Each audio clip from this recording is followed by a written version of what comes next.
келесі жасайтын жұмысымыз, біз мобильді қосымшаны жасаған кезде қандай да бір қосымшаның маңыздылығын арттыру үшін оған тіркелу, логин пароль арқылы қосымшаға кіру сияқты функцияларды қосатын болсақ, оның маңыздылығы, салмағы арта түседі.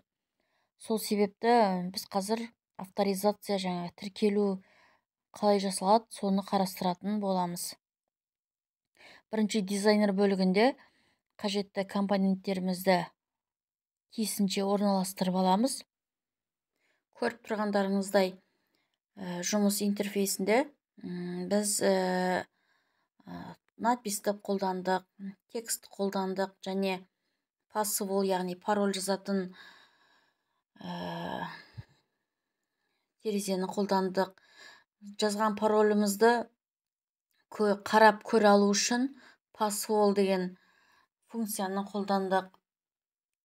Одан кейін мына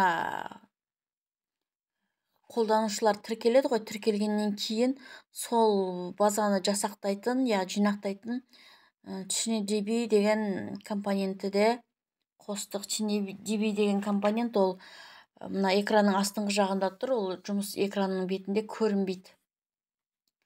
Енді біз бүкіл компоненттерді тиісінше бәрін орналастырып алдық, атауларын бердік.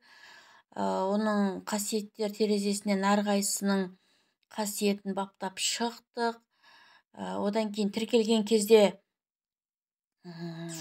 дұрыс тіркелдік пе, логиніміз дұрыс па, қате ме, кірген кезде дұрыс кірілді ме, осындай хабарламаны көрсететін ең астында тағы да хабарлама деген жерде ескертпе шығатын қосымша функция қосып қойдық. Ал енді программалауына көшейік. Жаңа қолданушылар тіркелген кезде ол бір базаға жинақталады деді қой, жаңа. Енді сол қай жерден қалай жүзеге асады, соның кодын бірінші құрастырамыз. Бірінші тұрған make a dictionary деген осы жағдайда жасалынған код. Яғни make a dictionary деген ол жаңа сөздік жасау арқылы біз тізім құрылады. Қолданушылар тіркелген кезде логиндары бірдей болып қалмасы үшін, мысалы 4-5 қолданушының логині бірдей болмасы үшін әрқайсының әртүрлі болу керек. Сол себепті осындай сөздікпен список құрамыз базаға. Қолданушы тіркеліп, өз логин паролін жазған кезде осы жерден ол жаңа сөздікте берілген нұсқалары бойынша салыстырады. Да, егер бірдей логиндар болса, онда логиніңіз бос емес, басқа логин жазыңыз деген сияқты хабарламалар көрсетеді. Тіркелу батырмасын басқан кезде қандай код қолданамыз? Тіркелу батырмасын басамызда бұл жерде логинді қолданушы өзі құрастырып жазады. Одан кейін паролінді өзі құрастырады.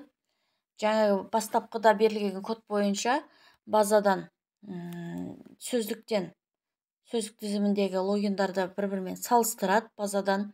Егер де басқада логин жоқ болса, онда сәтті аяқталды деп шығады тіркелу. Егер де логиндар дұрыс жазылмаса, онда логин бос емес деп жазады. Арғарай парольді да дұрыс жазу керек. Егер барлығын дұрыс жазып тіркелу сәтті жүрсе, тіркелу сәтті аяқталды деп хабарлама шығатын болады.